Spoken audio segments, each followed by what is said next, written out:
Hello! In this video, we thought it would be fun to show you a few of the little tricks and cheats that we've done on some recent projects that we had a good time with.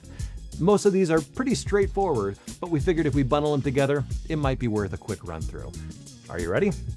Here we go.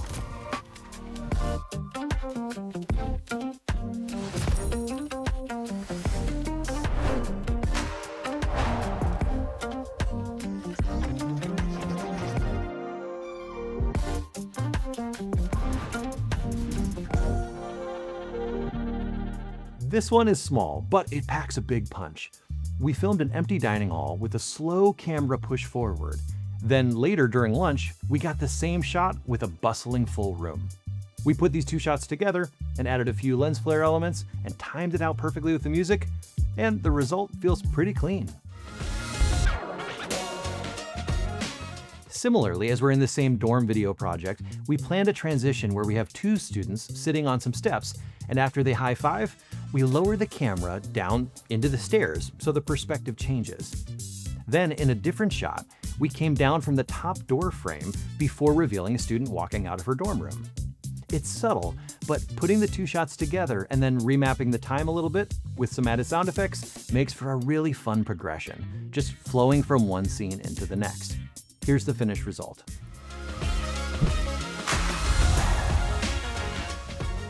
As I was going back to look at this shot, I found an earlier draft with the raw footage from the camera, and I remembered how noisy it was.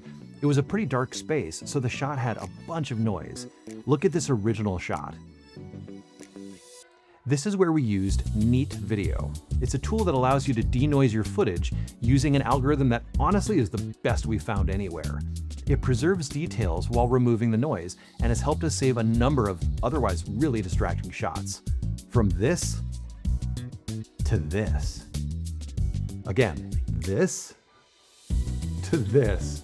So cool. This next one wasn't planned, but just some fun editing. We got a shot of a student opening her door as a detailed cutaway as part of a montage of morning actions. Seeing there was a pretty clean line as the door opens, we masked that opening door to reveal footage behind it.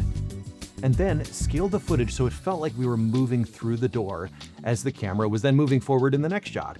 By simply scaling the clip up, it really feels like we're moving through the door. I love the way this turned out. Another one was this camera tilt up to the cupola skylight in one of the buildings.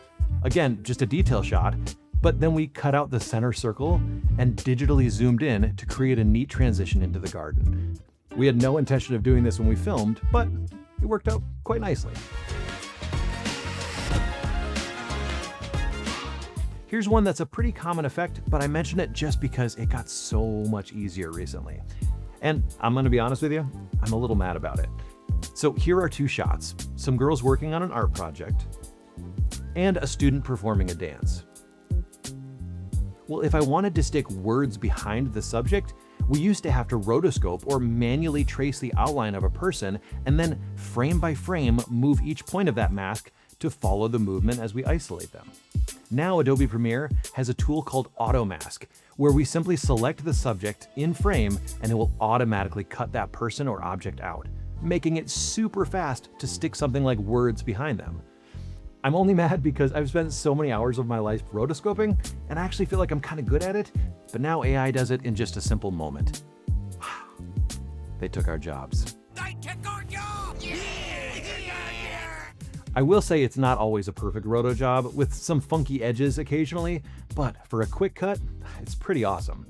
In order to make the words more legible, we still kept an outline even when the subject passes through the word.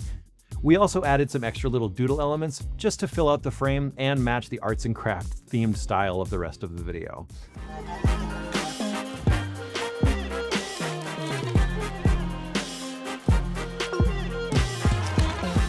One thing we've done a number of times recently is incorporate hyperlapse shots, basically just moving time-lapse shots.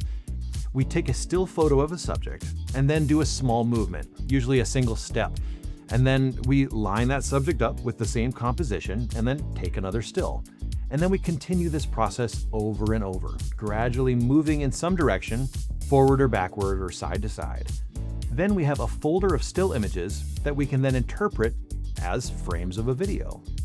There is this human aspect where the subject doesn't always perfectly line up, so we have to stabilize the clips by locking in on a single point of the frame, like this. And then, frame by frame, we make sure that that point lines up as we are moving forward. The more time you can take planning, the smoother the results you get. But just as a technique, I think these are really fun little transitional shots that add a lot of spice to our videos.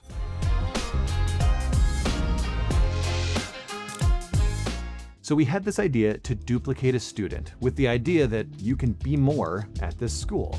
So we found our location, and then we locked the camera down so it didn't move. Then we directed our student to each designated section of the frame and let her choose whatever study-related action or activity she wanted to do. We then lined up the best bits from each position to minimize overlap. After that, we used Neat Video again to clean up the noise, then Automask to cut out her body and her shadow, as well as any objects that she interacted with, like her chair or backpack. Lastly, we have each layer appear with the beat of the music, and the first 2 frames set to linear dodge, so it kind of has a flash-on effect.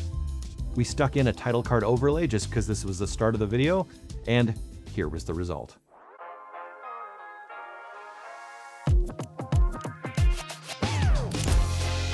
Pretty cool. Well, there you go.